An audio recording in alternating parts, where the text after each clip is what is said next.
సమయంలో వారికి పరమ పూజ్యునైన డాక్టర్ జీ గురించి తెలిసి వారిని కలవడం జరిగింది.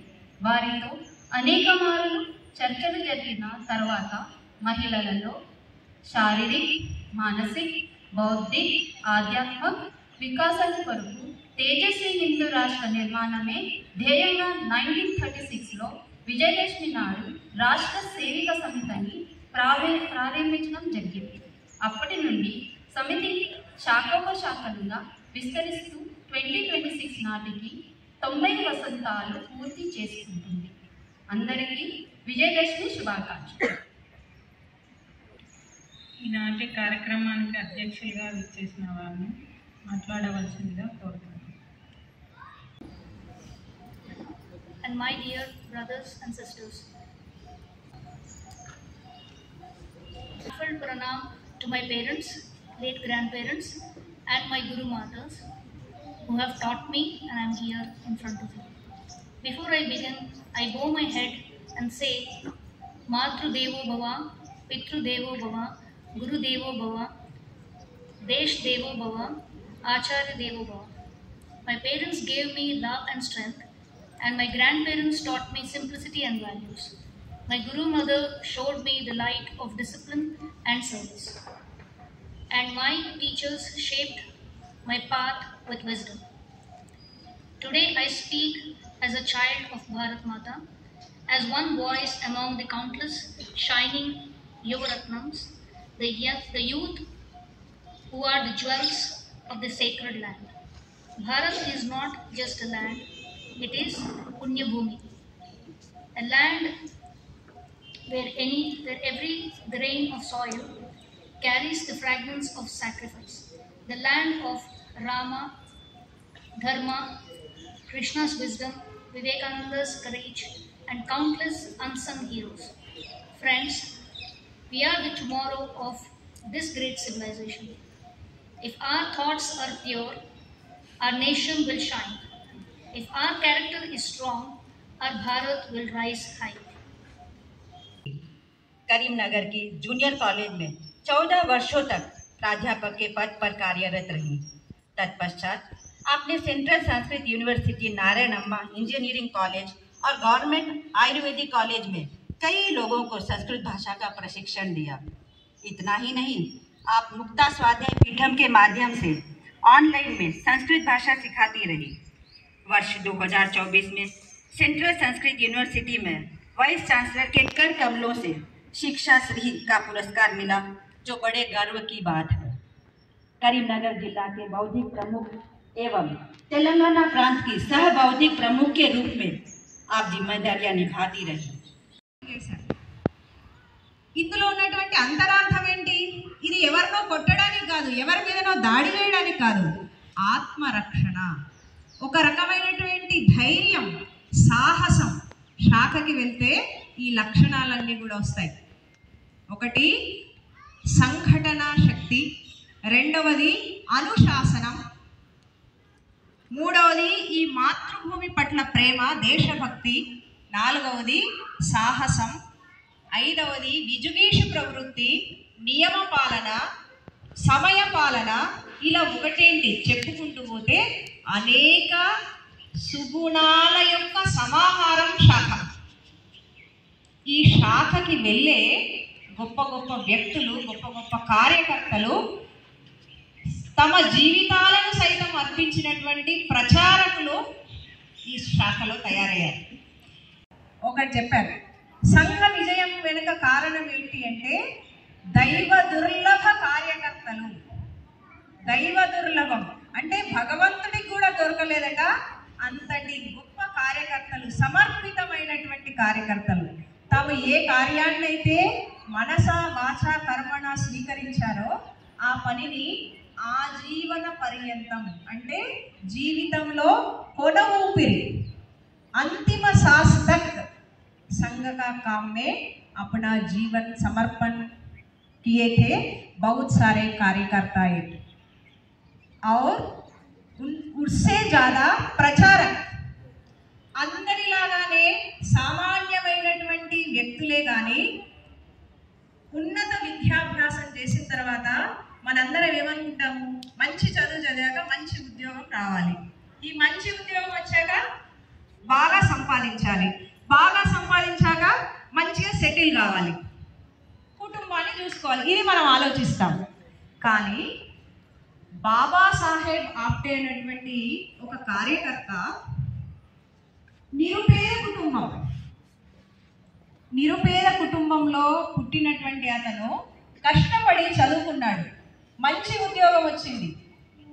డాక్టర్ జీకి చెప్పారు, చాలా ఆనందంగా. మనం కూడా ఏం చేస్తాము, మనకి ఉద్యోగం వస్తే మన వాళ్ళకి చెప్పుకొని ఆనందిస్తాం, మన ఫ్రెండ్స్కి, మన శ్రేయోభిలాషులకి అందరికీ చెప్పి నాకు ఉద్యోగం వచ్చిందండి అని మిఠాయి పంచుతాం. అలాగే బాబాసాహెబ్ గారు డాక్టర్ జీకి చెప్పారట, నాకు ఉద్యోగం వచ్చింది అని. డాక్టర్ జీ అన్నారు, అవునా, మంచిది, శుభం, సంతోషం, ఉద్యోగం వచ్చింది, ఇంకా సంపాదన కూడా మొదలవుతుంది, త్వరలోనే నీకు ఒక కుటుంబం ఏర్పడుతుంది, ఇంకేంటి అంత బాగా జరిగిపోతుంది అని అన్నారు. మరి వెళ్ళిపోయారు. ఈ రాత్రంతా బాబాసాహెబ్ గారికి నిద్ర రాలేదట. అవునా, ఇంతేనా, ఉద్యోగం రావాలని ఇన్ని రోజులు నేను కష్టపడ్డాను, వచ్చింది, ఇప్పుడు ఏంటి నా పని, డబ్బులు సంపాదించడం, ఏదో పెళ్లి చేసుకోవడం, కుటుంబం, ఇంతేనా, లేదు ఇంకేదో ఉంది అని చెప్పి ఆ రాత్రంతా వారు నిద్రపోకుండా తెల్లవారి ఒక నిర్ణయానికి వచ్చారు. ఒక సంచిలో తన బట్టలు తీసుకొని డాక్టర్ జీ ఇంటికి వెళ్ళారట. डॉक्टर जी मैं आ गया हूँ। क्यों? डॉक्टर जी ने पूछा क्यों आया? मैंने यहाँ उद्योग करने के लिए मैंने आया। डॉक्टर जी ने कहा यहाँ कौन सा उद्योग है? यहाँ तो मैं कुछ भी नहीं देता हूँ, थोड़ा मेरा हिंदी टूटा फूटा हिंदी है, पुल्लिंग स्त्रीलिंग ऐसा कुछ ये नहीं है, मुझे क्षमा कर दीजिए।